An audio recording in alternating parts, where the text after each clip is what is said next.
नमस्कार मित्रों, एक बार फिर उपस्थित हूँ एक नए वीडियो में। और इन वीडियोस में मैं निरंतर बात कर रहा हूँ अवचेतन मस्तिष्क की चमत्कारिक कार्य शक्तियों के बारे में। और ये चमत्कारिक कार्य शक्तियाँ हमारे लिए अद्भुत परिणाम लेकर के आ सकती हैं, बशर्ते कि हम अपने इन अवचेतन मस्तिष्क की इन चमत्कारिक शक्तियों का विश्लेषण करें, इन पर चिंतन करें, समझने का प्रयास करें। और मैं इन वीडियोस के माध्यम से जो अभ्यास क्रियाएं बता रहा हूं, उन अभ्यास क्रियाओं को करके हम अपने लिए बहुत अच्छा परिणाम हासिल करने की दिशा में आगे बढ़ सकते हैं, जैसा कि हम में से प्रत्येक व्यक्ति चाहता है। हम में से प्रत्येक व्यक्ति अपने जीवन में सुख, धन, संपत्ति, सफलता की अपेक्षा करता है, हमेशा ही शांति की कल्पना करता है। और जब कठिनाइयां आती हैं तो अनेक प्रकार के हल ढूंढने का प्रयास करता है, ताकि हमारा जीवन सुचारू रूप से सही प्रकार से चल सके।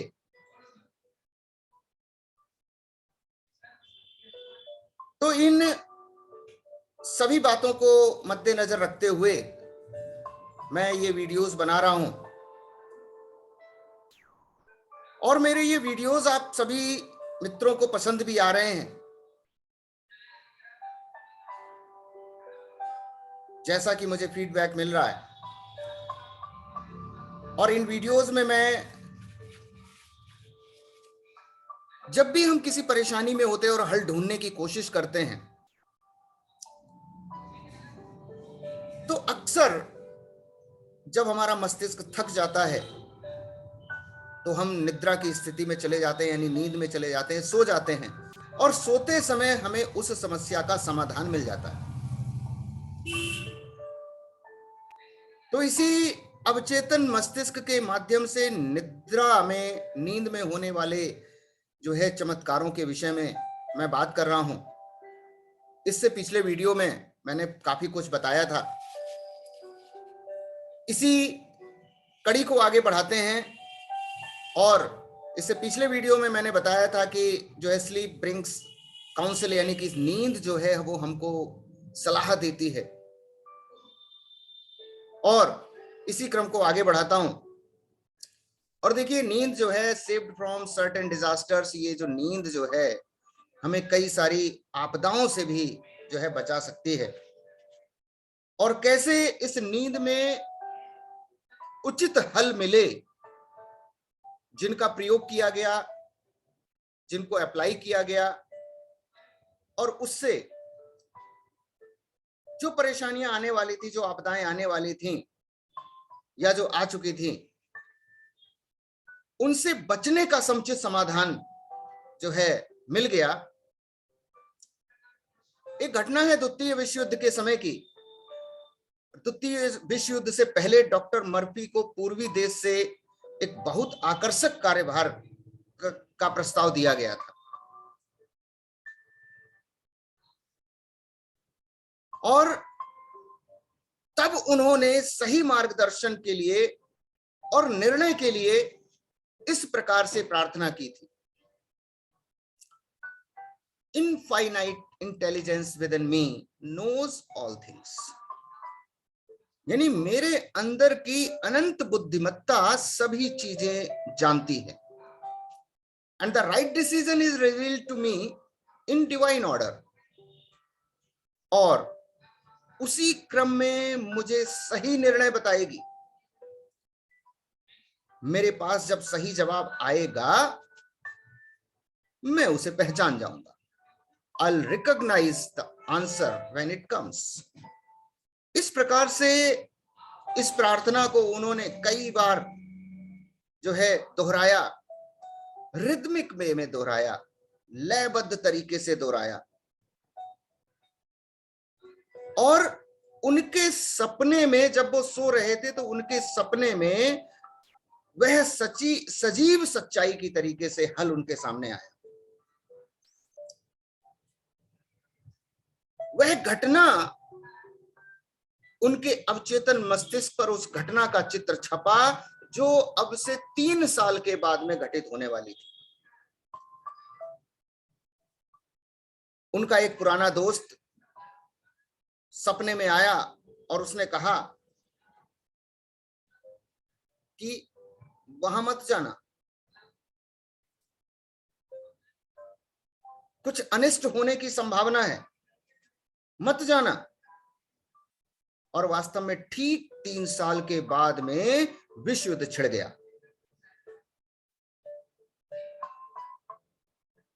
तो उन्होंने नींद में अपने अवचेतन मस्तिष्क को सही सुझाव के लिए संदेश भेजा और अवचेतन मस्तिष्क ने उनको सही सुझाव दिया, उनकी प्रार्थना का सकारात्मक उत्तर दिया और इसी वजह से वो परेशानी में घिरने से बच गए। उनका अवचेतन मस्तिष्क सार्वभौमिक अवचेतन के साथ मिलकर के एक हो गया था। उसे पता था कि जापानी लोग युद्ध की योजना बना रहे थे और इसे यह भी पता था कि युद्ध कब होगा। तो जब हम अपने अवचेतन मस्तिष्क को इस प्रकार के संदेश भेजते हैं तो अवचेतन मस्तिष्क ये निश्चित है कि सही समाधान खोज करके लेके आता है, उचित समाधान खोज करके लेके आता है। और ऐसा क्यों होता है? क्योंकि भविष्य जो है वो अवचेतन मस्तिष्क के अंदर ही समाया हुआ है। Remember that the future, the result of our habitual thinking is already in our mind, except when we change it through prayer. ये हमारे मस्तिष्क के अंदर है। भविष्य हमारी आदतन सोच का परिणाम है। हम जैसा निरंतर सोचते रहते हैं, जो कल्पना हम दिन रात करते रहते हैं, जो कल्पना हम दिन रात करते रहते हैं, वो हमको किसी न किसी समय जो है उसका उत्तर अवश्य मिलता है। और ये जो भविष्य है ये हमारे अवचेतन मस्तिष्क में पहले से ही मौजूद है। इसे केवल प्रार्थना द्वारा ही बदला जा सकता है। जैसी हम प्रार्थना करेंगे वैसा ये अब बदल जाएगा। ठीक इसी प्रकार से देश का भविष्य भी उस देश के लोगों के सामूहिक अवचेतन के हाथ में होता है। उस देश के लोग जिस प्रकार से अगर सामूहिक रूप से अपने भले की प्रार्थना करेंगे तो निश्चित ही उस देश का सामूहिक रूप से भला ही होगा। तो इन अवचेतन मस्तिष्क की चमत्कारिक शक्तियों के विषय में जानिए, इन प्रार्थनाओं को करके देखिए। अपनी प्रार्थना को खुद लिखिए और खुद लिखने के बाद में उन प्रार्थनाओं को बिल्कुल ध्यान मुद्रा में आकर के, और ये ध्यान मुद्रा लानी कब है?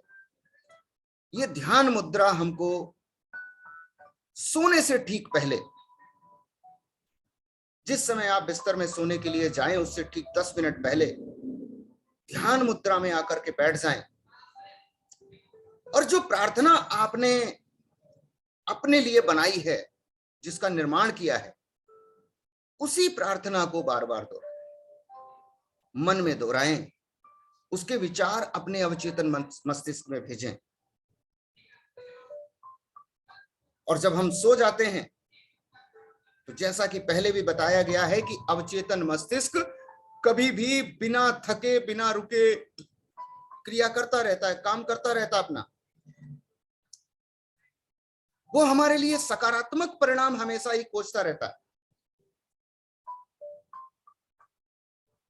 तो जब हम ऐसा करते हैं तो हमें सकारात्मक उत्तर मिलता है। और जब हम उठने ठीक जैसे ही जागते हैं उस समय बैठ जाएं ध्यान मुद्रा में,